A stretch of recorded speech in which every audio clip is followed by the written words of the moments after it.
भारत सरकारने ईडब्ल्यूएस आरक्षण दिलेलं आहे, 10% आरक्षण जे दिलेलं आहे, तर त्या 10% आरक्षणाचा फायदा मराठा समाजाला होऊ शकतो, पण सध्या तो होत नाही आहे.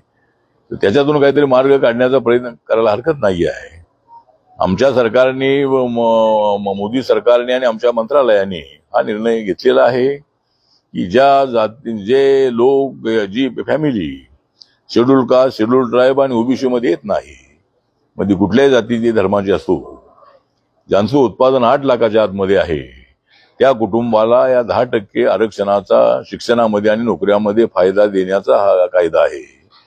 आणि त्यामुळं त्या मराठा समाजाला आरक्षण द्यायचं असेल तर मला असं वाटतं की ईडब्ल्यूएसचं आरक्षण जर त्यांना मिळालं तर ऑटोमॅटिकली सगळ्या मराठ्यांना त्याचा फायदा होणार आहे.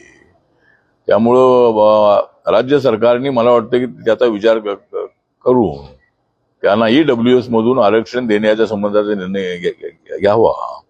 आणि ज्यांच्या ओबीसी ज्या नोंदी आहेत, कुणबी नोंदी आहेत, त्यांना ओबीसीचं आरक्षण मिळालंच पाहिजे, ही आमची भूमिका आहे. तर त्या दृष्टिकोनातून याच्यातून काहीतरी मार्ग काढणं अत्यंत आवश्यक आहे. आंदोलनांवर ज्या केसेस गेलेल्या त्या काढाव्यात अशी मागणी आहे. त्याचा निर्णय सरकार लवकरच घेणार आहे. आणि इतर ज्या काही त्यांच्या मागण्या आहेत त्या मागण्यावर पॉझिटिव्हली विचार करण्याची भूमिका राज्य सरकारची आहे. आणि मनोज जरांगे पाटील उपोषण सोडलेलं आहे, त्यांचा आम्ही आभार व्यक्त करतो, कारण एवढ्या उन्हामध्ये तिथे बसलेले होते. आणि राज्य सरकार हे मराठा आरक्षणासाठी पॉझिटिव्ह आहे. देवेंद्र फडणवीस अजिबात ते कलाकार आहात आणि मी सुद्धा कलाकार आहे. त्यामुळे या राजकारणामध्ये अनेक लोक मराठा समाजाला न्याय देण्यासाठी आणि काही जे काही निर्णय घेणं अत्यंत आवश्यक आहे ते नक्की ते घेतील अशी आम्हाला अपेक्षा आहे.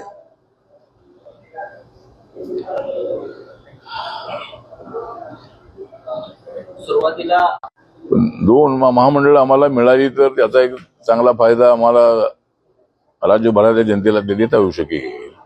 त्यामुळं त्यांच्याशी चर्चा करून ती कुठली महामंडळ देणार आहे या संबंधामध्ये मुख्यमंत्र्यांशी मी बोलणार आहे.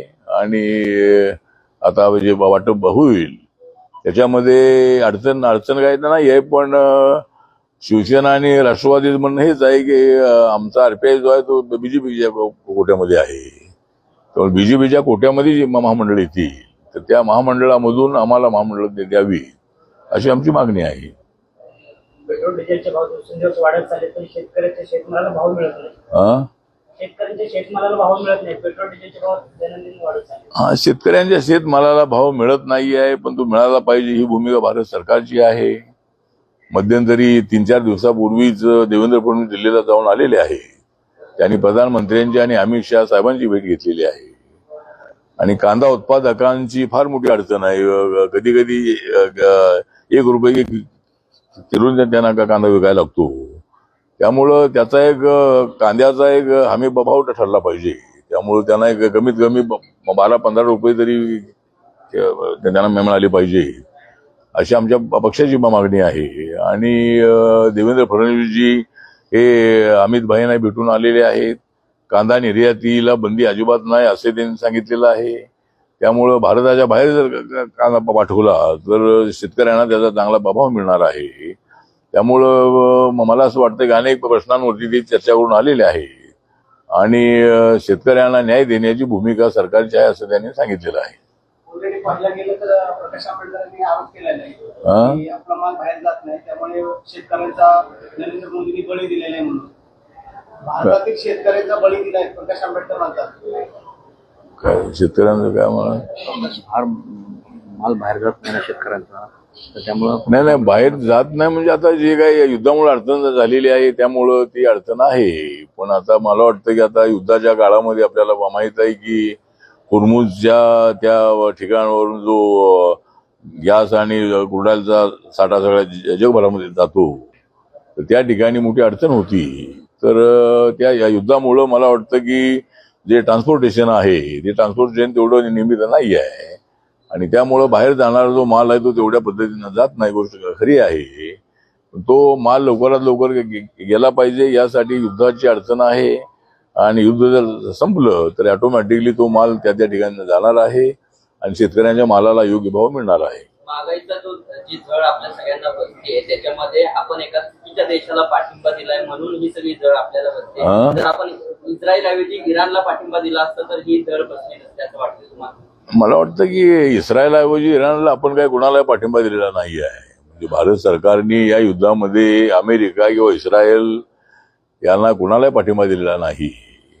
आणि इराणला जरी पाठिंबा फक्त नरेंद्र मोदी यांनी शांततेची भूमिका मांडलेली आहे. आम्हाला युद्ध नको, आम्हाला बुद्ध हवा आहे, आम्हाला विश्वशांती हवी आहे, ही भूमिका त्यांनी आता अनेक देशाचा दौरा केल्यानंतर त्यांनी भूमिका मांडलेली आहे. त्याच्या अगोदर युद्ध चालू असताना त्यांनी ही भूमिका मांडलेली आहे की युद्ध होणं योग्य नाही आहे. आणि इराणला डायरेक्ट पाठिंबा जरी आपण दिला नसला तरी इराणने आपल्याला मदत केलेली आहे. म्हणजे आपल्याला क्रूड आणि गॅस जो आहे तो आपल्याकडं येण्यासाठी त्यांनी बंदी घातली नाही. त्यामुळं मोठ्या प्रमाणामध्ये तो साठा आपल्याकडे आलेला आहे. आणि त्यामुळे आपल्या सगळ्या गाड्या चाललेल्या आहेत, कारखाने चाललेले आहेत. काय थोडी मध्यंतरी अडचण आली होती, पण मला असं वाटतं की इराणचे आणि आपले संबंध अत्यंत चांगले आहेत. आताचे नाही, अगोदरपासून जे चांगले आहेत.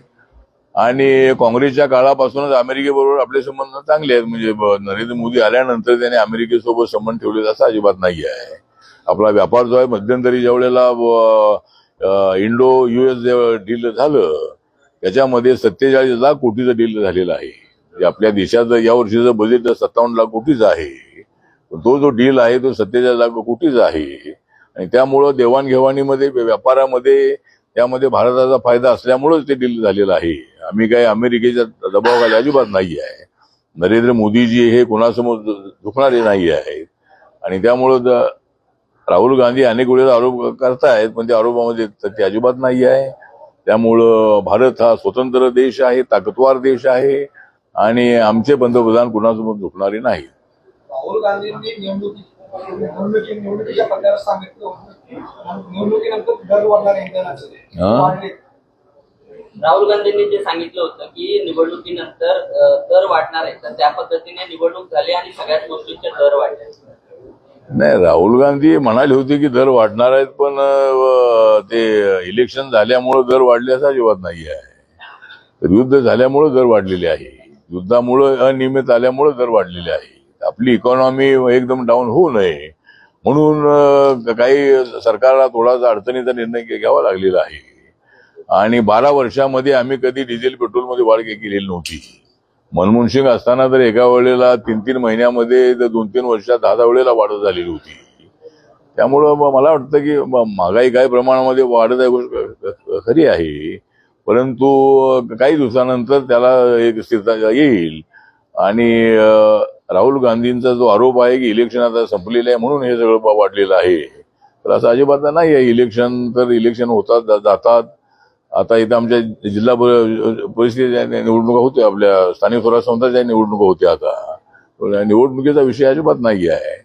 पण अर्थात त्यांची चर्चा केल्यानंतरच नरेंद्र मोदींना हा निर्णय घ्यावा लागलेला आहे. आणि देशाच्या हितासाठी हा निर्णय घेतलेला आहे. आणि जनतेला आमचं आव्हान आहे की आपण थोडंसं देशाच्या इकॉनॉमीसाठी थोडंसं त्रास सोसला पाहिजे. पण नंतर काही काळानंतर नक्की महागाई कमी होणार आहे. आणि जे पेट्रोल डिझेलचे भाव जे आहे ते कमी नक्की करण्याचा प्रयत्न आमचा होणार आहे.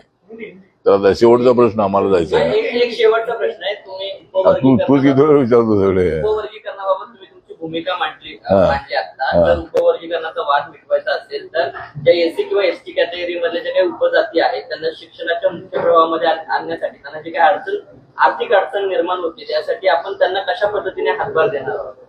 नाही, त्याच्यासाठी आता आमचं मत असं आहे की एकतर बौद्ध समाजामध्ये शिक्षणाचं प्रमाण वाढलेलं असल्यामुळं, बाबासाहेबांच्या आंदोलनामुळे जो आमचा महार समाज पूर्वीचा किंवा आता बौद्ध समाज जो आहे त्या समाजामध्ये शिक्षणाचं प्रमाण मोठ्या प्रमाणात वाढलेलं असल्यामुळं सर्व क्षेत्रामध्ये बौद्ध समाजाचे लोक आपल्याला पाहायला मिळतात.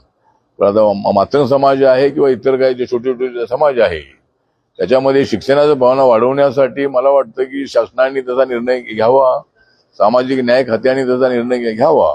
आणि त्या जातीतल्या मुलांना शिक्षणासाठी कशी संधी मिळेल या दृष्टिकोनातून त्याचा प्रयत्न झाला तर त्या जातीमधल्या लोकांना ही संधी मिळणार आहे. त्यामुळे शिक्षणामध्ये कशी चांगली त्यांची प्रगती होऊ शकेल अशा पद्धतीचा प्रयत्न राज्य सरकारने करावा. आणि रिपब्लिकन पक्षाचं मत हेच आहे की रिपब्लिकन पक्ष फक्त बौद्ध समाजाचा नाही, रिपब्लिकन पक्ष सर्व जातींचा पक्ष आहे आणि त्यामुळं सर्व जातींना न्याय मिळाला पाहिजे हीच आमची भूमिका आहे. पुणे में चला. जहरीली शराब के कारण 18 लोगों की मौत हुई है.